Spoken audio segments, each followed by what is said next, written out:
నమస్కారం శర్మ గారు. నమస్కారం. గురుజీ, కామన్గా ఒక్కొక్కళ్ళు ఒక్కో రంగంలో రాణించాలి అనుకుంటారు. కొంతమంది మిస్ అయ్యి వేరే రంగంలో రాణించే వాళ్ళు ఉంటారు. సో అలా వాళ్ళ రంగాన్ని బట్టి వాళ్ళ చేతి రేఖలు అనేవి ఆధారపడి ఉంటాయా? అంటే ఏ రంగంలో రాణించే వాళ్ళు ఎలాంటి రేఖలను కలిగి ఉంటారు అని? కరెక్ట్. కుజుడు శనీశ్వరుడు, ఇతను మెకానిక్ ఎట్లా అవుతాడు? కుజుడు రాహు కలిస్తే ఎట్లా ఉంటుంది? శని రాహు ఎట్లా ఉన్న రేఖలు బట్టి చెప్పచ్చు. గురువు శుక్రుడు బట్టి అనుకుంటే 100% ఎడ్యుకేషన్ డిపార్ట్మెంట్ వాళ్ళు ఉంటారు.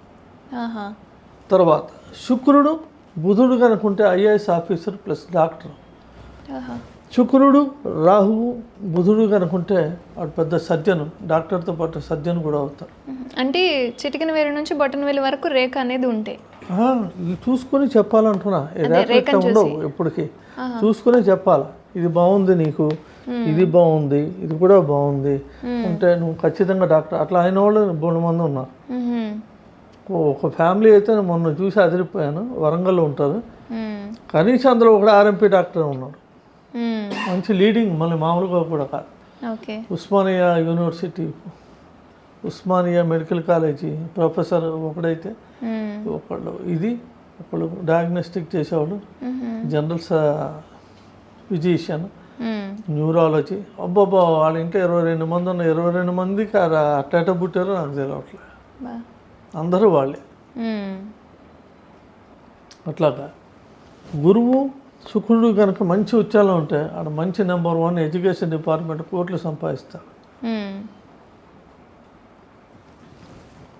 శుక్రుడు గురువు కుజుడు కనుకుంటాడు మంచి మాస్టర్ అవుతాడు, ఫిజికల్ డైరెక్టర్. ఫిజికల్ డైరెక్టర్ అంటే ఎక్సర్సైజ్ అవి అంటే ఇవన్నీ చేయించాలి, దానిలో నిష్ఠ. తర్వాత ఇందాక చెప్పినట్టు కుజుడు శనీశ్వరుడు ఉంటే సాఫ్ట్వేర్ కూడా నెంబర్ 1. అంటే దీనికి అర్థం ఏంటంటే తెలివి చురుగ్గా పనిచేయాలి, ఓపిక ఉండాలి. అందరూ అనుకుంటారు రాళ్ళు మోయటం ఈజీ అని, చాలామంది అనటం విన్నాను. సిస్టమ్ ముందు కూర్చొని చేస్తే అడుగులు పీకేస్తాయి సార్ అంటాడు. మరి వాడంతా రాళ్ళు మోసిన వాడికి పీకాలి, వాడికి ఏముండదు.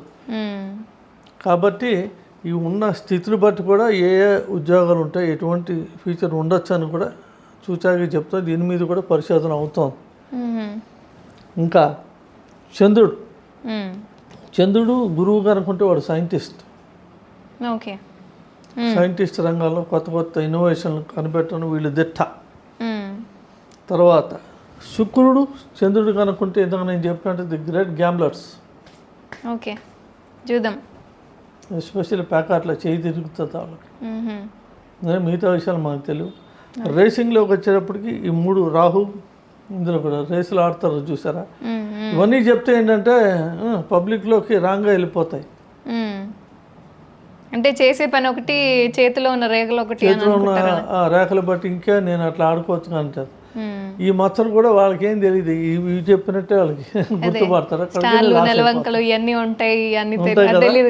వాడికి తెలియదు. గురువు గారు చెప్పారు కాబట్టి మనం దాని మీద ట్రై చేసుకోవచ్చు. వాడు ఆల్రెడీ ఉంటాడు. ఇక నా బతికి ఇందులోనే రాసి పెట్టి ఉందా వాడికి వాడే అనుకుంటారు. చాలా తప్పు. పూర్తిగా వినాలి సబ్జెక్ట్. అన్ని ఎపిసోడ్లు 1, 2, 3 సార్లు 100 సార్లు కూడా చూసి నువ్వు ఒక డిసైడ్మెంట్కి రావాలి. అట్లా ఎట్లా వస్తావు నువ్వు? రాలేవు కదా. కాబట్టి వీటి బట్టి నువ్వు చెప్పినట్టు ఏ ఏ ఉద్యోగాలు ఎవరు చేశారు కూడా దీనిలోనే ఉంటాయి. అంటే ఇప్పుడు ఇదే కుజుడు ఉన్నాడు, గురువు ఉన్నాడు, వీళ్ళిద్దరు కాంబినేషన్ పెద్ద వంటవాడు, ఒక రెస్టారెంట్ చెఫ్ అవుతాడు. కుజుడికి నిప్పుకి సంబంధించిన కారకుడు, గురువు రుచికి కారకుడు. వీళ్ళిద్దరికి కాంబినేషన్ వాడు చెఫ్ అవుతాడు, ఆటోమేటిక్గా హోటల్ ఓనర్ కూడా అవుతాడు. సో చేతి రేఖలను బట్టి వాళ్ళు రంగాన్ని కూడా మనం ఇదైతే బాగుంటుంది. ఇవేం చూడకుండా నువ్వు సాఫ్ట్వేర్ చదివాను నేను అవుతాను, నువ్వు యాంకర్ అయిపోయాను నేను అవుతానంటే ఇది అయ్యే పని కాదు. దేవుడు ఒక్కొక్కరికి ఒక ప్రజ్ఞ అని ఇచ్చాడు, దాన్ని పాఠం చేసుకోవాలి. పాఠం అంటే పని, ప్రజ్ఞ అంటే టాలెంట్.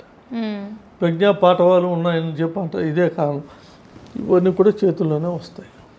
కొంతమంది ఏంటంటే చేసే పని ఒకటి ఉంటుంది, చెయ్యాలి అనుకునేది వేరేది ఉంటుంది. ఇప్పుడు చేసే దాంట్లో కూడా కొంతమందికి ధనం అనేది రాదు, సంతృప్తి అనేది ఉండదు. సో అలాంటి వాళ్ళు ఏం చేస్తే బెటర్ అంటారు? వాళ్ళ రేఖలు ఎలా ఉంటాయి?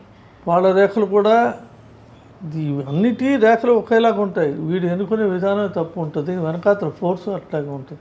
అది ఫోర్స్ తల్లిదండ్రులు కూడా చెప్పడం ఈ వల్ల. చేతి రేఖలు బట్టి ఉంటుంది. తల్లిదండ్రులు తెలివి తక్కువ వాళ్ళు ఉంటారు. వాళ్ళకి ఏదో ఒక రంగంలోనే ఉంటుంది సంపాదన, లేకపోతే ఇంకోటి. ఒకళ్ళని చూసి వాత పెట్టుకోవడం, పుల్లిని చూసి నక్క వాత పెట్టు, వాడెవడు పెద్ద డాక్టర్ అయితే నా కొడుకు అట్లాగైతే బాగుంది. ఇంకోటి ఇంజనీర్ అయితే చూసి ఎంత బ్రిడ్జ్లు కడతాడో, అంత నైపుణ్యం ఉందో, మన కొడుకులు ఉన్నారు ఎందుకు. అటువంటి వాళ్ళు ఈ పిల్లల మీద ప్రభావం చూపిస్తాయి.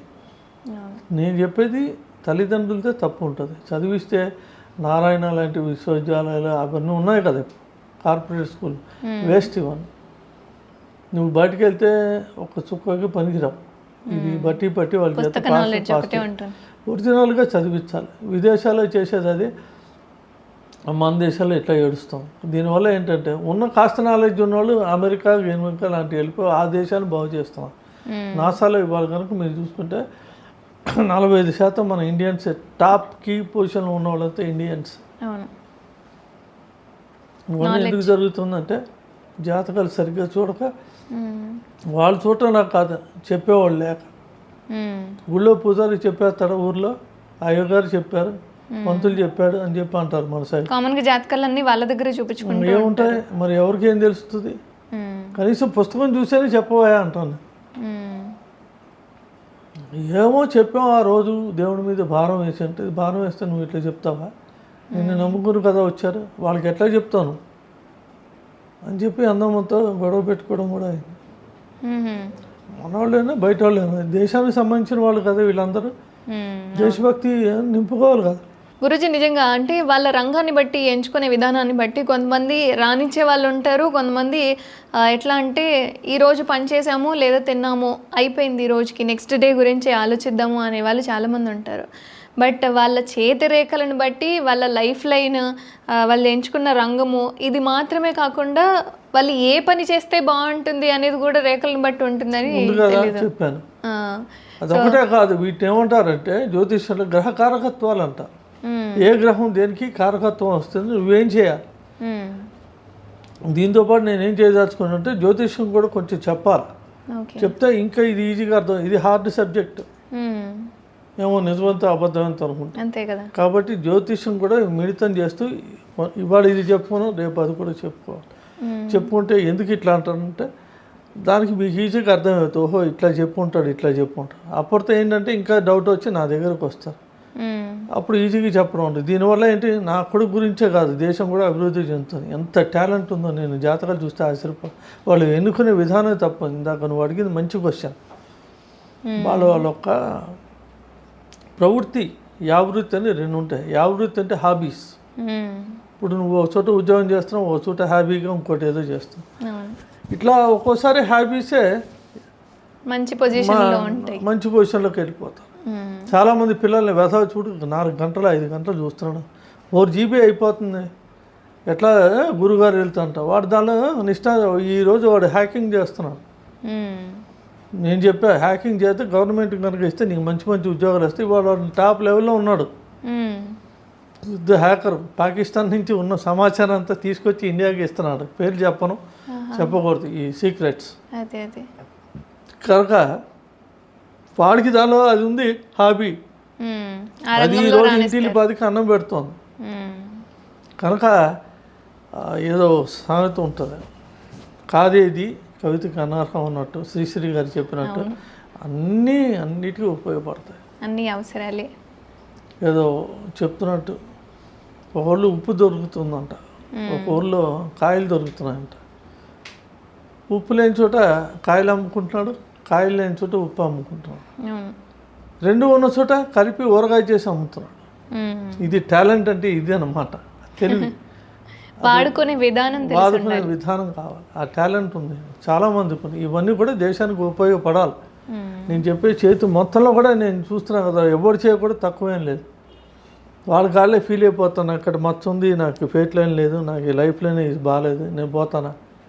పిచ్చి మాటలు అయినా ఏమనుకో, నేను ఉన్నా కదా, ఇట్లా కాదు ఇట్లా అని చెప్పి చెప్తా, 10 మందికి ఉపయోగపడతా. మీలాంటి వాళ్ళ జ్ఞానం అందరికీ యూజ్ అవ్వాలి గురూజీ. ధన్యవాదాలు.